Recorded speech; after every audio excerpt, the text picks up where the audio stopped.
एक मोर ने बताया कि इन 4 प्रकार के लोगों से स्त्री को कभी भी मदद नहीं मांगना चाहिए। अगर आप इन 4 प्रकार के लोगों से मदद मांगती है तो अच्छी तरह से फंस सकती है।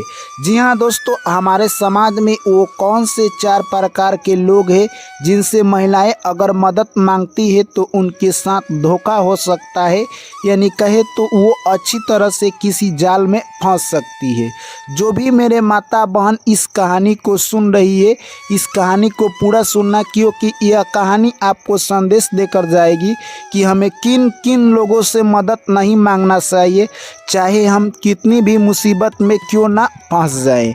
क्योंकि दोस्तों अक्सर देखा गया है कि इंसान किसी मुसीबत में फंसता है तो वो कुछ देर के बाद बाहर आ जाता है, परंतु को वो किसी चुंगल व्यक्ति के जाल में फंसता है तो वहाँ से निकलना मुश्किल हो जाता है। चलिए कहानी को शुरू करते हैं। एक जंगल में एक मोर और मोरनी रहा करते थे। मोरनी अपने पति यानी मोर से हमेशा कुछ न कुछ पूछा करती थी। तभी मोरनी कहती है कि हे पियाजी, आप मुझसे कितना प्यार करते हैं। तभी वो मोर कहता है कि पूरे दुनिया में जितना लोग अपने पत्नी से प्यार करते हैं उससे ज़्यादा मैं तुमसे प्यार करता हूँ। तभी मोरनी कहती है कि मेरा एक प्रश्न है, औरत को किन 4 लोगों से मदद नहीं मांगना चाहिए, आप इस प्रश्न का उत्तर दीजिए। तभी मोर कहता है कि ठीक है, इसके लिए मैं तुम्हें एक कहानी सुनाता हूँ, उस कहानी को पूरा सुनना। दोस्तों उसके बाद मोर कहता है कि एक गांव में एक किसान रहा करता था। किसान की पत्नी और किसान आपस में दोनों अच्छी तरह से प्रेम करते थे और दोनों खुशहाल अपना ज़िंदगी व्यतीत कर रहे थे। किसान जो भी खेत में काम करता, अनाज मिलता, उसी से अपना जीविका चला रहा था। परंतु एक दिन की बात है, उसकी पत्नी कहती है कि हे स्वामी, आप जो अनाज कमा कर लाते हैं उससे हमारा जीवन अच्छी तरह से नहीं चल पाता है, इसलिए आपको शहर जाकर कमाना चाहिए। दोस्तों किसान कहता है कि हमारी पत्नी अच्छी बात कह रही है, और अगले दिन वो शहर जाने ही वाला था। सबसे पहले वो अपने दोस्त के पास जाता है और कहता है कि हे मेरे दोस्त, मैं कमाने के लिए बाहर जा रहा हूँ, अगर मेरी पत्नी की कोई भी आवश्यकता पड़ती है वस्तुओं की तो तुम लाकर दे देना। यह सब बात कहकर किसान अगले दिन बाहर कमाने के लिए चला जाता है। उसका दोस्त नियत का बहुत ख़राब था, उसके पत्नी के पास आता है और उसकी पत्नी पर गंदी नज़र डालता है। दोस्तों वो आकर जो भी काम था वो कर दिया करता था। ऐसे ही दिन निकलते गए। एक दिन उसका दोस्त सोचता है कि यही मौका है उसकी पत्नी से मैं प्यार का इजहार करूं। तभी आकर बोलता है कि मैं आपसे संभोग करना चाहता हूं। तभी उसकी पत्नी कहती है कि मैं एक पतिव्रता नारी हूं और मैं आपके साथ ऐसी नहीं कर सकती हूँ, सिर्फ मैं अपने पति से प्रेम करती हूँ। दोस्तों उसका दोस्त काफ़ी गुस्से में आ जाता है और सोचता है कि यही सबसे अच्छा मौका है अपने दोस्त के साथ इसके पत्नी को फंसाने का। दोस्तों उसका दोस्त उतने ही देर में यानी कहे तो बाहर से वो किसान आ जाता है और किसान से कहता है कि देखो मेरे दोस्त, तुम्हारी पत्नी यानी चरित्र की गिरी हुई है और इसका चक्कर दूसरे मर्दों के साथ चल रहा है। दोस्तों किसान अब अपने पत्नी से अच्छी तरह से बात भी नहीं करता है, खाना खाकर ऐसे ही सो जाता है। तभी किसान की पत्नी समझ जाती है कि इनके दोस्त ने कुछ चढ़ा बढ़ा दिया है, इसीलिए ये मुझसे अच्छी तरह से बात नहीं कर रहे हैं। तभी किसान की पत्नी एक दिन अपने पति से पूछ देती है कि आप मुझसे अच्छी तरह से बात क्यों नहीं कर रहे हैं। तभी दोस्तों किसान कहे तो एक डंडा उठाता है और अपने पत्नी को बहुत तेज पीटने लगता है। तभी उसकी पत्नी बेहोश होकर गिर जाती है और वहां से कहे तो किसान अपना घर छोड़कर चल देता है। दोस्तों उसकी पत्नी उठती है और कहे तो उसी रात्रि में चल देती है और जंगल में जैसे ही प्रवेश करती है, जंगल के बाहर एक दुर्गा माँ का मंदिर था, उसी में जाकर रोने लगती है। दोस्तों उधर राजा एक शिकार करने के लिए आया था। तभी आवाज़ सुनता है कि इतनी रात्रि में कौन सी महिला रो रही है। तभी राजा अपने मंत्री को भेजकर उस महिला को बुलवाते हैं और अपने राज दरबार में ले जाते हैं। राजा का एक लड़का था छोटा सा, उसका पालन पोषण कहते हैं कि तुम अच्छी तरह से इसका पालन पोषण करो और मेरे ही राज दरबार में रहो। दोस्तों उसका मंत्री था राजा का, जो काफ़ी नीयत का खराब था, उस महिला पर फिदा हो जाता है और उस महिला से कहता है कि मैं आपसे शादी करना चाहता हूँ। दोस्तों वो महिला कहती है कि मैं आपसे शादी नहीं करूँगी क्योंकि मैं पतिव्रता धर्म का पालन करती हूँ। दोस्तों तभी वो मंत्री कहता है कि ठीक है, अगर तुम मुझसे शादी नहीं करोगी तो मैं तुम्हें इस तरह से फंसाऊंगा कि तुम अपने ही जाल में उलझ जाओगी। दोस्तों अगले दिन यानी कहे तो राजा के पुत्र का सर धड़ से अलग कर देता है और वो मंत्री कहे तो राजा से जाकर उस महिला को फंसा देता है। तभी राजा आते हैं और कहते हैं कि हे मूर्ख महिला, तूने मेरे पुत्र को क्यों मारा। दोस्तों वो कुछ नहीं बोलती है क्योंकि उसने उसके पुत्र को नहीं मारा था। तभी राजा कहते हैं कि तुम इसी वक्त इस राज्य से निकल जाओ और जाओ अपने घर।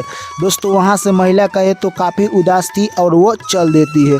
जैसे ही जंगल में प्रवेश करती है तो देखती है कि कुछ डाकू एक व्यक्ति को मार रहे हैं और कहते हैं कि तुम्हारे पास जो भी धन है वो दे दो वरना हम तुम्हें मार देंगे। महिला दोस्तों वहाँ पर पहुँचती है और कहती है कि इस व्यक्ति के आप लोग छोड़ देते हैं तो मैं इसके बदले में 100 स्वर्ण मुद्राएं तुम लोगों को दूंगी। दोस्तों डाकू उस व्यक्ति को छोड़ देते हैं और वो महिला 100 स्वर्ण मुद्राएं उस चोर को दे देती है और वह व्यक्ति उस महिला को अपना बहन बनाकर उस जंगल से लेकर चला जाता है। दोस्तों जैसे ही वो जंगल से बाहर जाते हैं नदी किनारे, तभी वो नदी पार करने वाले थे, तभी वो व्यक्ति कहता है कि हे बहन तुम मेरे साथ मेरे घर चलो, और उस महिला को वो व्यक्ति लेकर नाव पर बैठ जाता है और जाने लगता है। दोस्तों वो महिला काफ़ी सुंदर थी। तभी एक सेठ की नज़र उस महिला पर पड़ती है और सेठ कहता है कि ये महिला तुम्हारे साथ जा रही है, क्या तुम इस महिला को मुझसे बेचोगे? मैं इससे अपना पत्नी बनाना चाहता हूँ। दोस्तों उसके बाद कहे तो वो जो व्यक्ति था जो कि अपनी बहन बनाया था वो कहता है कि नहीं, मैं इस महिला को नहीं बेचूंगा। तभी वो सेठ कहता है इसके बदले मैं तुम्हें 200 स्वर्ण मुद्राएं दूंगा। यह सब बात देखकर उस व्यक्ति के मन में लालच आ जाती है और कहे तो दोस्तों उस महिला को बेच देता है और अगले टप्पू पर उतरकर वो अपने घर चला जाता है। दोस्तों जैसे ही वो घर चला जाता है तभी वो सेठ कहता है कि तुम अब मेरी पत्नी बनोगी क्योंकि तुम्हारा जो भाई था वो बेचकर अपने घर चला गया है। दोस्तों महिला काफ़ी दुखी हो जाती है क्योंकि उसके ऊपर पहले से ही दुखों का पहाड़ टूटा हुआ था और भगवान को याद करने लगती है।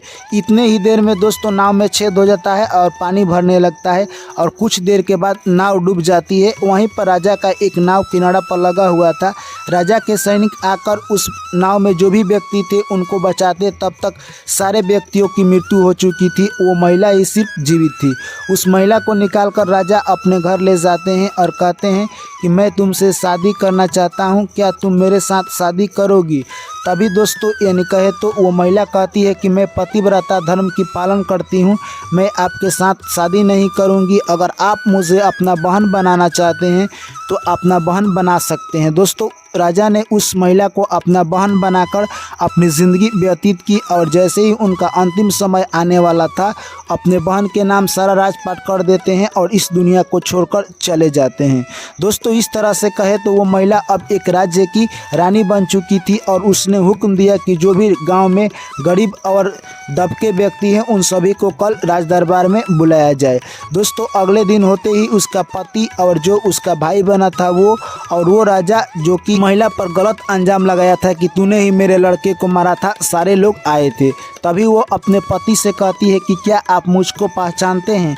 तभी उसका पति कहता है कि तुम इस राज्य की नई रानी बनी हो, मैं तुम्हें पहचानता हूँ। तभी वो कहती है कि नहीं, मैं आपकी पत्नी हूँ और आपने उस दिन मुझे अपने दोस्त के कहने पर मुझे पीटा था और आप मुझे पीटकर जंगल चले गए थे, वही मैं आपकी पत्नी हूँ।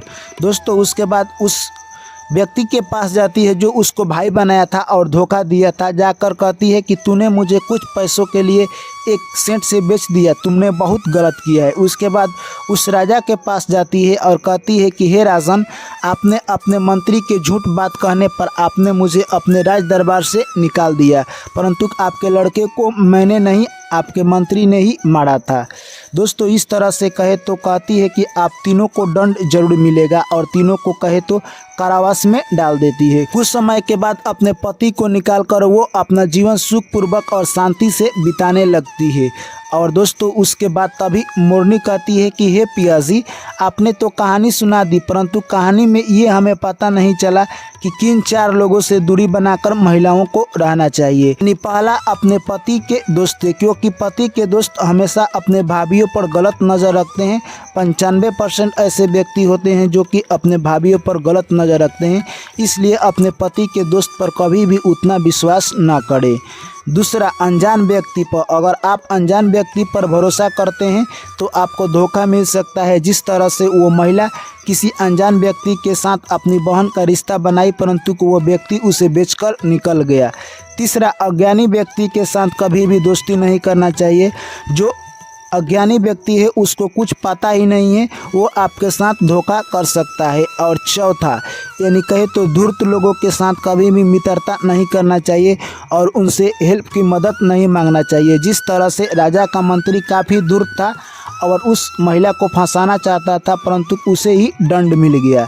तो इन 4 प्रकार के लोगों से जो भी महिलाएं मदद मांगती है वो अच्छी तरह से फंस जाती है। कभी भी इन 4 लोगों से मदद ना मांगे। तभी वो मोरनी कहती है कि हे पियाजी, आपने इन 4 बातों को बताकर मुझे, यानी जो भी अज्ञान था उसको दूर कर दिया। अब मैं इन 4 लोगों से दूरी बनाकर रखूंगी। तो दोस्तों ये कहानी यहीं पर समाप्त होता है। आपको कहानी कैसी लगी कमेंट करके ज़रूर बताएं। वीडियो अच्छी लगी है तो वीडियो को लाइक करें, दोस्तों के साथ शेयर करें और चैनल को जरूर सब्सक्राइब करें। आप लोगों से पुनः मुलाकात होगी एक नई कहानी में। तब तक आप लोग मुझे दीजिए इजाज़त। सभी साथियों को मेरा प्यार भरा नमस्कार। जय श्री कृष्ण। राधे राधे।